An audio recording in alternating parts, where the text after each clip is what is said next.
Hey guys, welcome back to another video, and today I'm going to be talking about something rather recent, something that's on Netflix, something that probably a lot of you have recently jumped on the bandwagon for.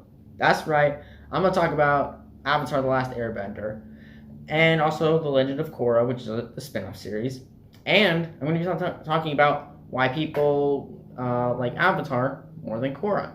So let's get into it. Also, I wanted to mention I'm a firebender. Yeah, I just wanted to say that because I think it's cool. Anyway, on to the video. Okay, so for the sake of this video, I'm just going to be giving my quick reviews on both shows and then talking about why people like one more than the other. Anyway, so here we go. Poor footage of Avatar starting now. I should have mentioned this earlier, there will be spoilers in this video. So if you have not seen either Avatar or Korra, get to it. And then come back, watch this video.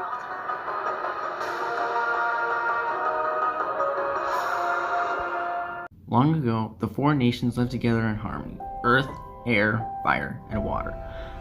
Then there was a special being called the Avatar who could bend all four elements and was not blue. But one day, the Fire Nation decided to take over and the Avatar disappeared. 100 years later, a young airbender boy named Aang and two Water Tribe siblings, Katara and Sokka, ride up Aang's flying bison Appa and embark on a quest to defeat the Fire Lord and end the 100-Year War. Follows is a well-written series with a great atmosphere, creative characters, a complex story, and some pretty legitimate drama. Along the way, they meet a blind earthbender named Toph, the Fire Lord's now banished son Zuko, Zuko's crazy whack sister, and her friends. And there's this really good episode that basically recaps the entire series, which can basically be argued as a satirized for live action movie, which was subjectively much worse. Overall, I can't really say anything that hasn't been said. The story is well paced, it's got some great characters, the animation is great, it's just a great show that I don't really think anyone can hate.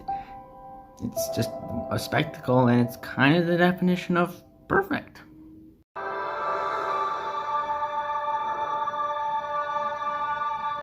The Legend of Korra takes place 70 years after the events of Avatar.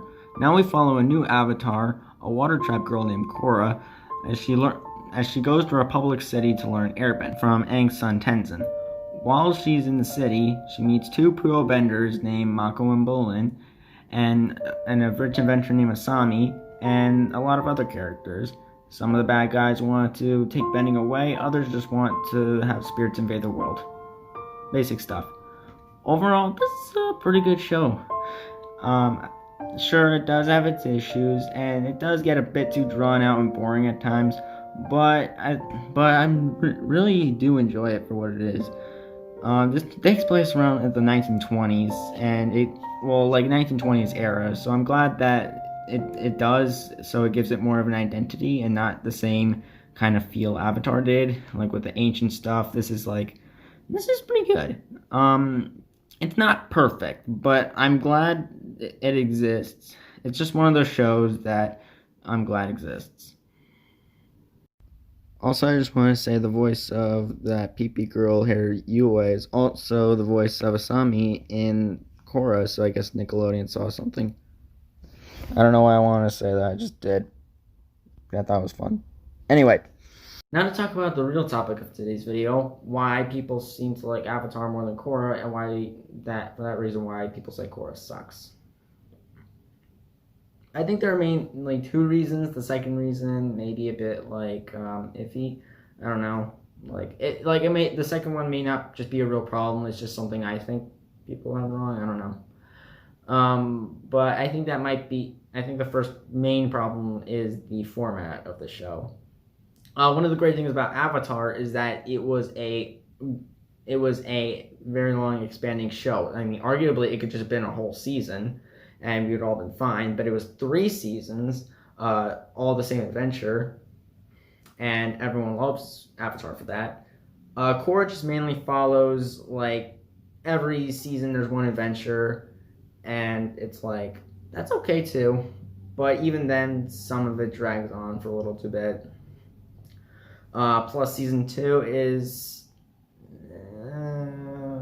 it's okay.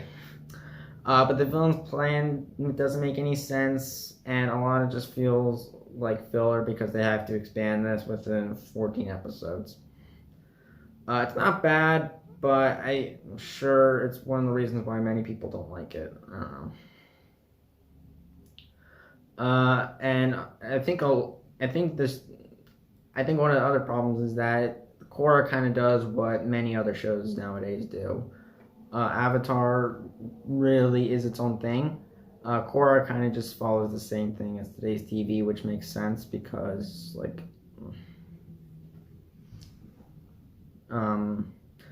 again, it's not bad. If anything, it actually does them better, but there was something about it that didn't really stick out too well. And to those people, actually, no, not to those people who think that Korra should have just been a continuation series after Avatar, go read the graphic novels.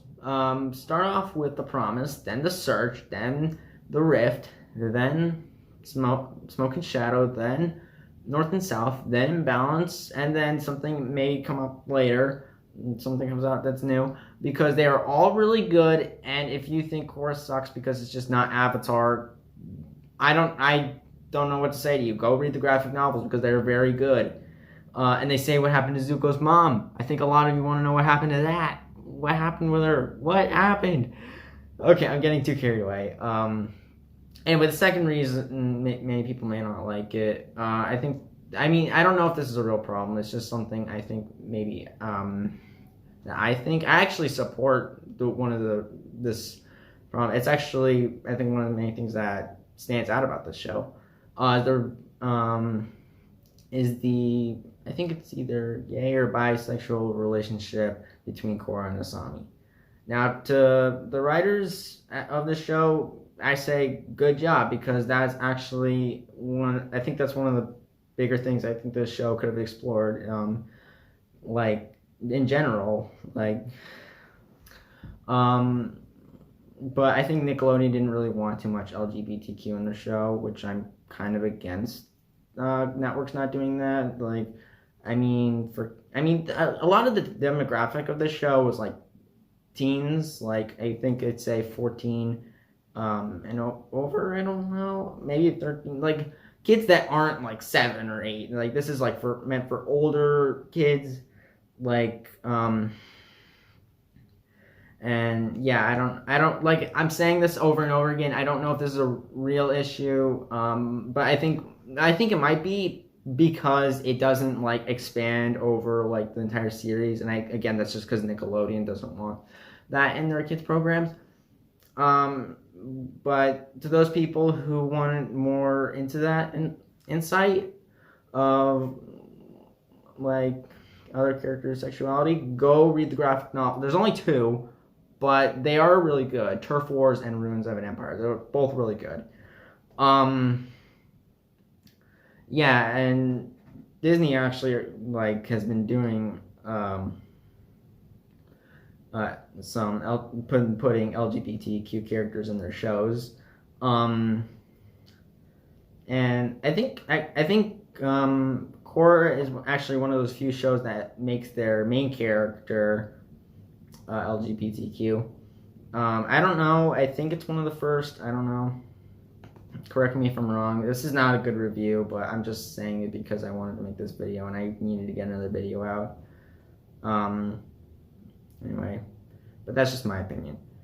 Anyway, I think Korra is a pretty good show. You should definitely go watch it, but first watch Avatar. You gotta watch Avatar first before you go see Korra, because I don't really think you'll get the whole picture of Korra if you don't see Avatar. And Avatar's on Netflix anyway, so go watch it. That's how I saw it. I wish I saw it 10 years ago, though. It would have been great. But yeah, so I'm gonna go ahead and give Avatar a good 10 out of 10. Maybe it's an 11. And I'll go ahead and give Korra a solid 8 out of 10. And yeah, that's it. But we can all agree this movie is awful and it belongs in the crapper. So that's what I'm gonna do.